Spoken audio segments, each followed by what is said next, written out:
Top authors, current articles are on this channel. The first thing Prime Minister Liz Truss needs to do? U-turn on everything she believes in. She's a small state ideologue, but all that matters is that she carries the UK through this economic crisis. Liz Truss enters Downing Street tomorrow to face an economic emergency that is unprecedented in peacetime. She will meet it, we are told, with £100 billion of public money, significantly more than what her predecessor, Boris Johnson, spent on furlough during the COVID crisis. This will require a blatant U-turn for a Prime Minister who spent the summer campaigning for office on a pledge of no more such handouts. Yet brute necessity will be Truss' handmaid. Energy consumers, producers and retailers are screaming in agony. Thousands of small businesses face bankruptcy. After 12 years of Tory government, Truss will be forced to summon Labour's state interventionism to her rescue. On any showing, this task will need superhuman powers of leadership. As it is, Truss brings to office no mandate from any national electorate. She was chosen neither by her fellow MPs nor by Tory voters, who variously preferred her rival, Rishi Sunak, or for Johnson to stay in office.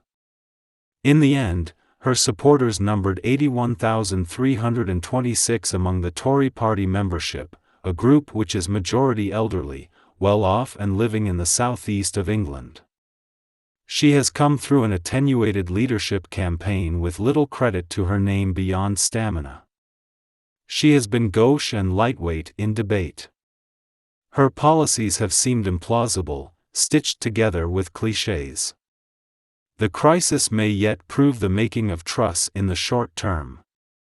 It is largely the result of Europe's economic war on Russia, and it cannot last forever. Markets will adjust and alternative sources of energy emerge. Vast exploitative profits are being amassed deep in the energy sector, and Truss' reckless promise of no windfall taxes cannot last. Pragmatism, and desperation, is guiding French and German governments to radical innovations. Britain is merely late on the scene, its energy policy scandalously left floundering for months. To this extent, the energy crisis could do for Truss what the COVID lockdown did for Johnson. The nation will be hanging on her every word. Short-term generosity with public money seldom did a prime minister any harm, and will offer her a ready platform to parade her qualities of leadership. Provided she pursues her past habit of adjusting her ideas to the prevailing wind, she may just come through the next year with her standing enhanced. The next election is a different matter. Here Truss' immature politics must evolve fast. Her utterances have been those of a student politician on the make. She wants to rip up Treasury orthodoxy and circumvent a bureaucratic civil service. She wants lower taxes, lower spending, less emphasis on redistribution.